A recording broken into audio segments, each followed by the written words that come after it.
time for part 2 of the tour with a mob of zombie chickens. So where we ended the tour last time was here with the big chicken tractor. And come on, Bubba. So now we're gonna walk up the driveway a little bit further. The road's back there behind me, and we're gonna head this direction, go into the shop, and then head out into the pastures to see some of the other animals. Come on, little man. So let's go.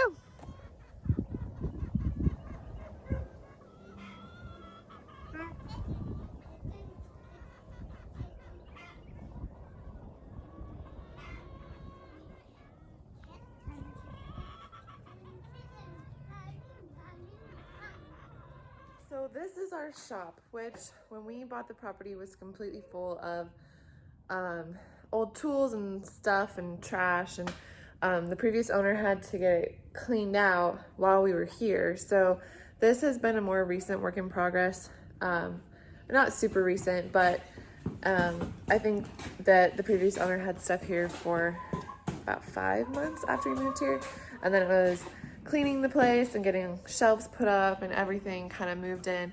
Right now it's a little bit messy because we've had a bunch of rain and we've just kind of been bringing everything in here, and the chickens are still following us like zombies. Right now we're gonna load up with some feed for the chicks and head out these back doors towards where we have the rest of the animals. So heading out the back doors of the shop, and we're headed towards those chicken tractors where the little babies are to give them some feed. Everybody else thinks that they need some too, apparently. So we'll go feed their feeders next.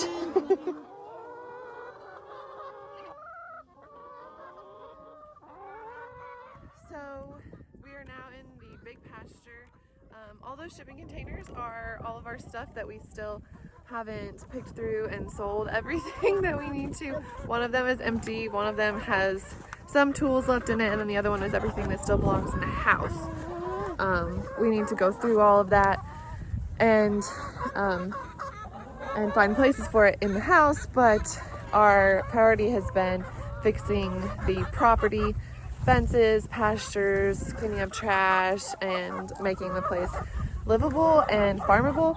So the house has been the last priority up to this point, and it's probably going to be on the back burner for a little while longer.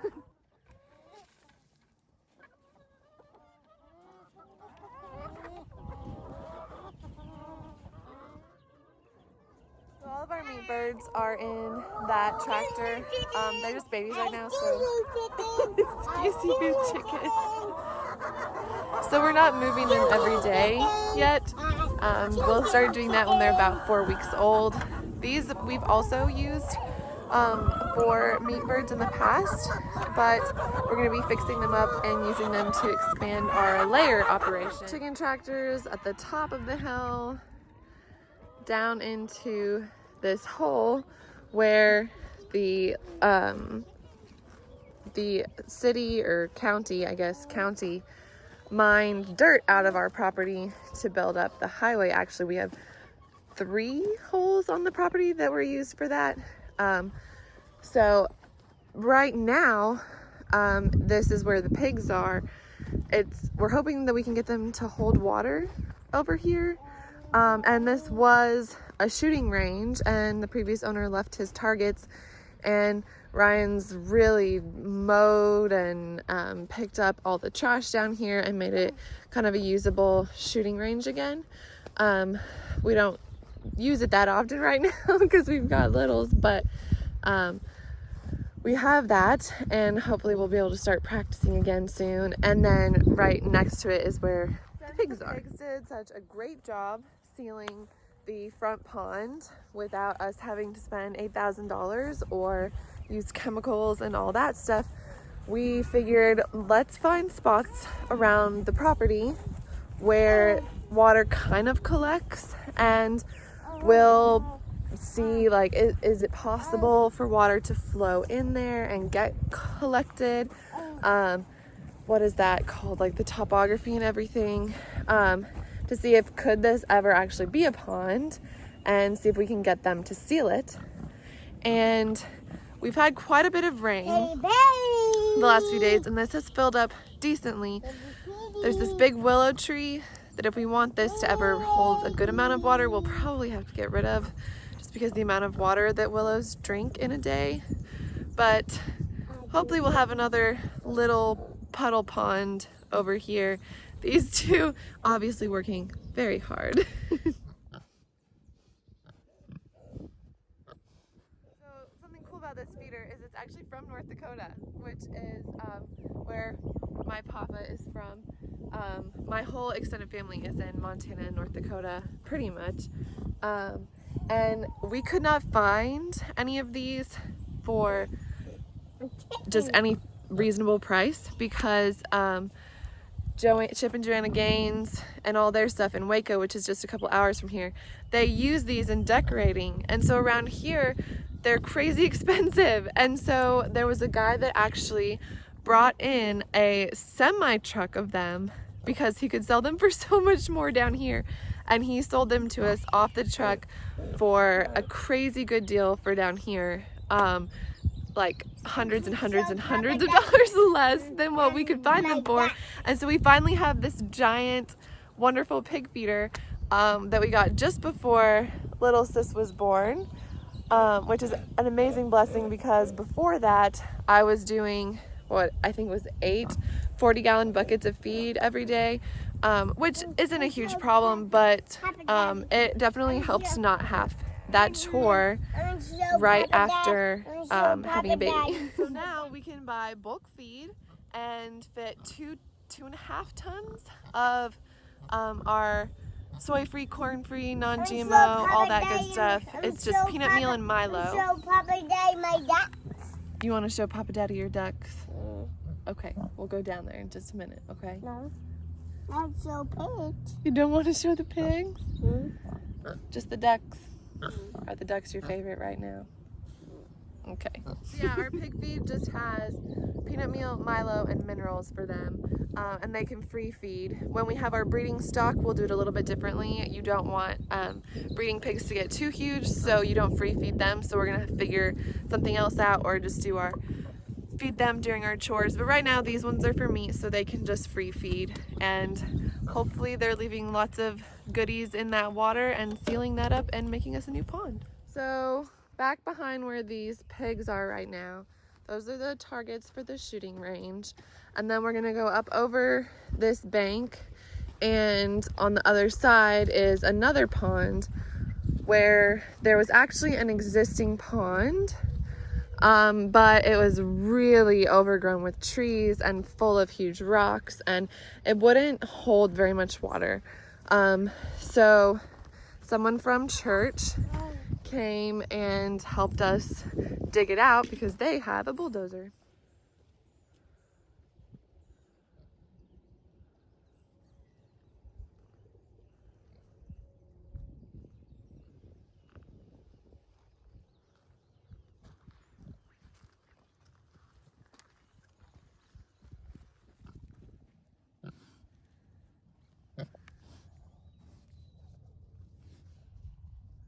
These are all the rocks and some of the trees that we dug out of this pond. And so this pond had to be completely cleaned out, and then we had to seed the bank, and the grass is finally coming in, and it actually looks like a pretty pond. Here it is. Instead of just a big orange hole. That's what it looked like when we first cleaned it up. It was just a big orange hole. So now it's kind of a pretty pond, and this is the main tank that the cows can drink out of while they're in our big main pasture.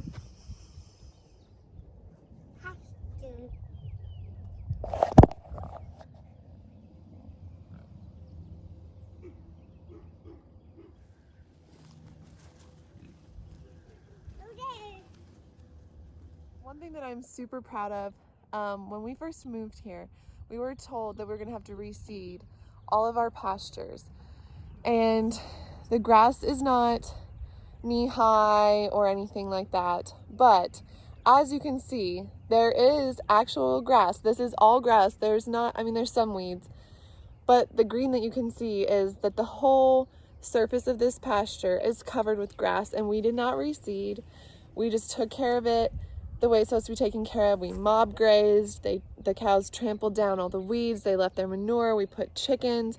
They put their manure. And this, we did lots of mowing, lots and lots of mowing. And this is the pasture that had no grass, none. There were huge, big, bare spots of dirt, weeds everywhere, horrible weeds, more weeds than grass. It was, you couldn't see grass. We were told we had to reseed. There was no grass. And there's all the grass. So we're headed back up to the front of this main pasture where the cows are kind of hanging out. Over there is where the sheep are, which we'll go see maybe part 3 or 4. But we're gonna head back up towards the shop because little man is super eager to go show Papa Daddy the ducks.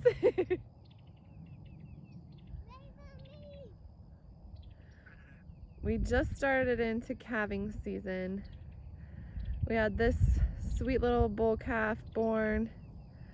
We unfortunately lost a calf and a mama a couple days ago. But we have 4 or 5 more that should be having babies here pretty soon. So,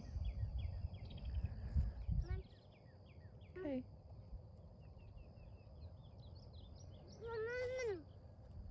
To show you while we were down in the hole over here, this is a wild plum tree, and we have those all over the property.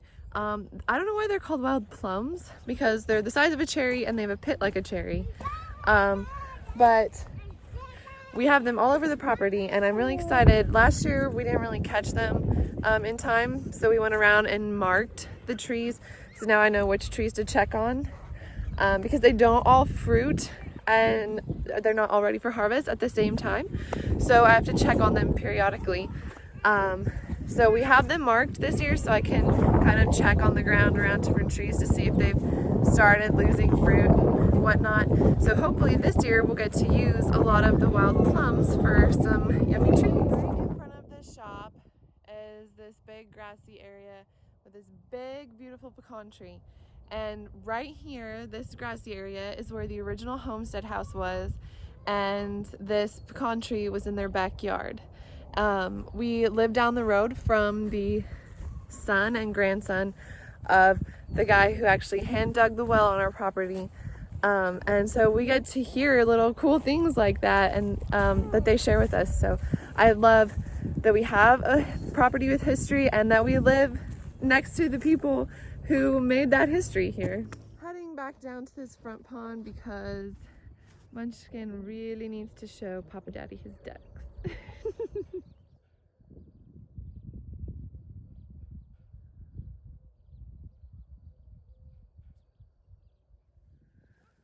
So we have 3 domestic ducks that we got a few weeks ago that we were having a lot of trouble keeping on the pond, but they're finally staying. And then we have a ton of wild ducks that have been staying here, and off and on, a couple blue herons, and then there's another kind of bird, I don't know what it is. There goes the wild ducks. Which they're not mallards, they have they're like black and white. But there's something that looks like a duck but with like a really long neck that's been coming to hang out down here. So I need to figure out what that is. I don't know. We need to look them up. So those are our ducks, and then those 3, and then that's one of the wild ducks. I need to look up what it is.